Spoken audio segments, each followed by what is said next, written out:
Как выбрать Android приставку в 2021 году, на какие параметры следует обратить внимание, все это в данном видео. А перед просмотром не забываем подписаться на канал, поставить лайк этому видео и нажать на колокольчик, чтобы не пропускать новые видео на моем канале. Как выбрать смарт-приставку в 2021 году?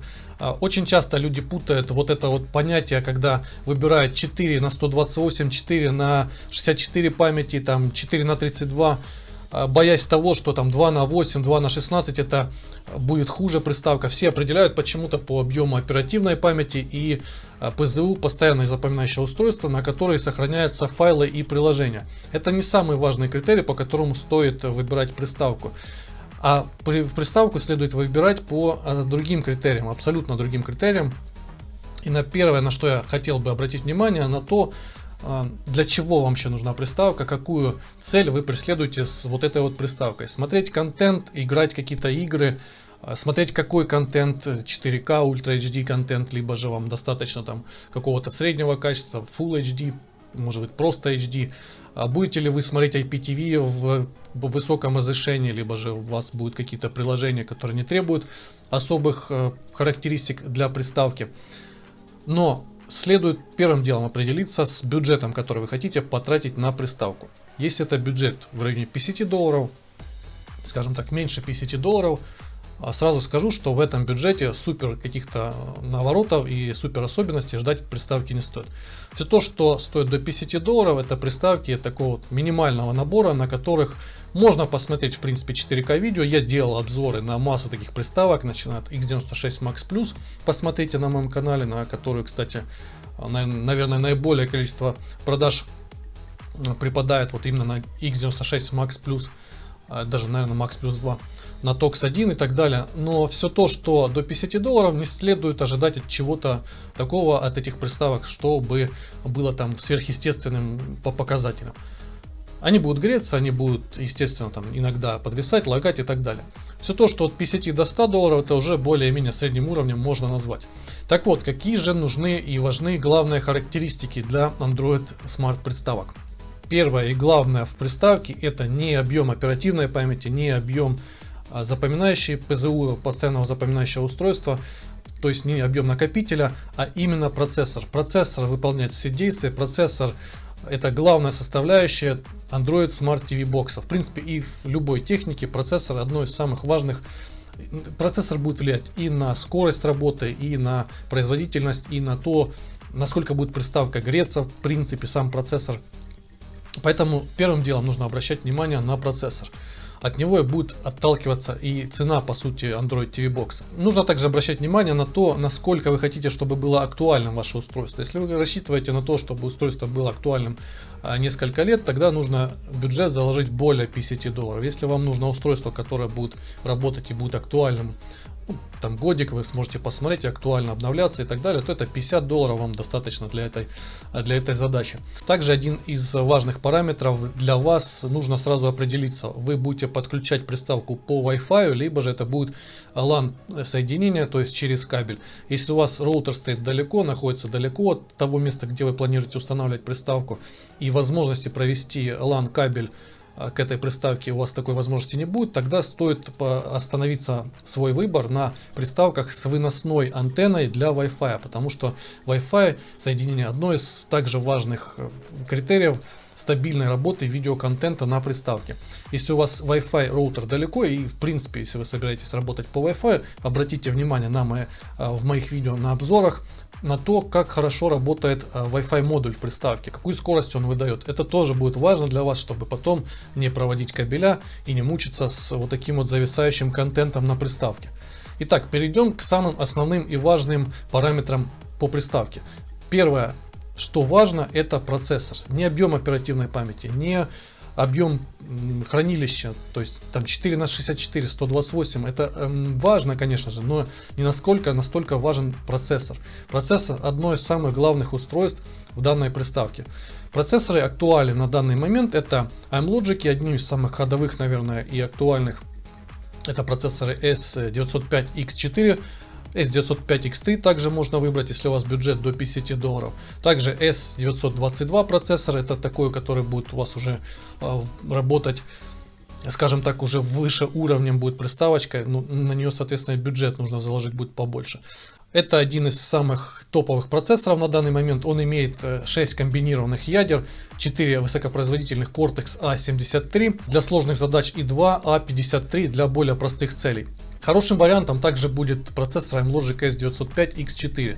Он практически не уступает в производительности S922, но отличие у него будет то, что у него 4 ядра с тактовой частотой около 2 ГГц. Главное преимущество — это поддержка операционных систем Android 10 и Android TV 10. Вторым важным параметром также является графический адаптер. Зачастую он представлен ядром, которое интегрировано в процессор, но есть некоторые модели, где графическая карта полностью независима. От качества графического адаптера и будет зависеть максимальное разрешение, плавность воспроизведения в играх, в видео и в приложениях. Одним из самых, наверное, мощных на данный момент графических ядер является ядро Mali G52. Оно поддерживает воспроизведение видео в формате 4К со стабильной частотой кадров до 120 FPS. Даже для современных игр такого ядра будет достаточно более чем. Также не самым плохим выбором будет Mali G31. Третьим пунктом как раз таки и будет являться вот эта вот оперативная память. Оперативная память влияет на то, сколько фоновых процессор и как быстро будет работать на данной приставке. Оперативная память в зависимости от технологии выполнения будет и более энергоэффективной, и более быстрой. То есть здесь нужно обратить внимание не только на объем оперативной памяти, но и то, по какой технологии она сделана. Бывает несколько технологий. На данный момент формат памяти DDR4, также его некоторые модификации типа LPDDR4 является одним из топовых, наверное, решений на сегодняшний день. Стоит обратить внимание именно на вот такие вот технологии выполнения оперативной памяти. Рекомендую выбирать приставки с объемом от 4 гигабайт оперативной памяти. Четвертым параметром у нас и будет вот эта вот цифра, которая идет после 4 на 32, 4 на 64. Это объем хранилища, объем постоянного запоминающего устройства. От этого зависит, сколько на приставку вы сможете там закачать, например, игр, сохранить фильмов, закачать приложений. На данный момент 128 гигабайт будет более чем достаточно, но в принципе и 64 либо 32 будет неплохим выбором, если вы не планируете устанавливать каких-то там сложных игр, у которых будет значительно которые будут значительно занимать объем памяти. Игры, как правило, занимают от гигабайта нормально, соответственно, рассчитывайте на то, что если вы устанавливаете игры и планируете устанавливать игры, берите объем хотя бы 64. Для воспроизведения медиаконтента и для различных задач, которые не связаны с хранением больших объемов информации, вы можете ограничиться объемом 32 гигабайта. Эта часть не будет сильно влиять на то, насколько там будет быстро работать приставка. Единственное, что не стоит сильно засорять и забивать это хранилище, иначе приставка также будет выдавать ошибку и будет работать нестабильно. Ну а также, если вам недостаточно вашего объема хранилища, слот под SD-карту есть на любой приставке, и в принципе по большому счету можно расширить всегда объем своего хранилища на необходимую цифру добавлением SD-карты. Еще один важный параметр, о котором я упоминал в начале ролика, это Wi-Fi модуль, это беспроводные в принципе модули в приставке. Нужно здесь не только смотреть на цифры, смотреть какие-то там технологии выполняются, а также делать и смотреть на тесты, которые я делал, например, тесты на удаленном расстоянии, тесты через несколько стен этого Wi-Fi модуля. У меня на канале в роликах я всегда использую несколько Wi-Fi роутера, которые находятся на разном удалении от приставки. Таким образом тестирую сигнал и скорость данных от Wi-Fi модулей. Это очень важно, потому что от качества Wi-Fi модуля будет зависеть скорость, которая будет у вас на приставке работать. Скорость интернета. А от скорости интернета, как вы понимаете, зависит и качество того медиаконтента, который вы сможете воспроизвести с данной приставки онлайн. Следующий параметр, на который следует обратить внимание, это наличие различных портов на приставке, таких как USB, LAN-порт. Таких портов, как, например, вот на этой приставке есть AV-порт и для подключения старого телевизора, либо есть разъем под инфракрасный выносной приемник, который позволит вам подключить, спрятать приставку и подключить этот приемник для того, чтобы работал пульт. Также нужно смотреть на разъемы, если вам необходим качественный звук по оптическому выводу на звук. Но на большинстве приставок все эти разъемы присутствуют. Единственное, что на некоторых моделях может не быть, это, как правило, там Xiaomi, Mystic и так далее.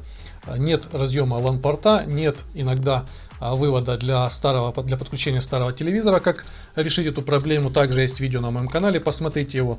И иногда не бывает разъема под LAN-порт. Также не на каждой приставке есть USB 3.0, он выделен вот таким вот синим цветом на приставках. Он более высокоскоростной, чем USB 2.0, на это тоже следует обращать внимание. Еще один важный параметр, на который следует обращать внимание, это система. Основные системы сейчас для Android приставок это чистый Android и Android TV. Эти две системы немножко отличаются по интерфейсу, по использованию. Здесь уже нужно смотреть, что вам больше нравится. То есть посмотрите обзоры. У меня на канале есть обзоры на приставке и на ТВ, и на чистом Android. Также есть прошивка конкретно вот этой приставки, которая идет изначально на чистом Android под АТВ и возврат обратно на чистый Android. Здесь также нет проблем. Здесь отличие будет только визуально. Единственное, некоторые приложения могут быть еще и в Play Market отличаться.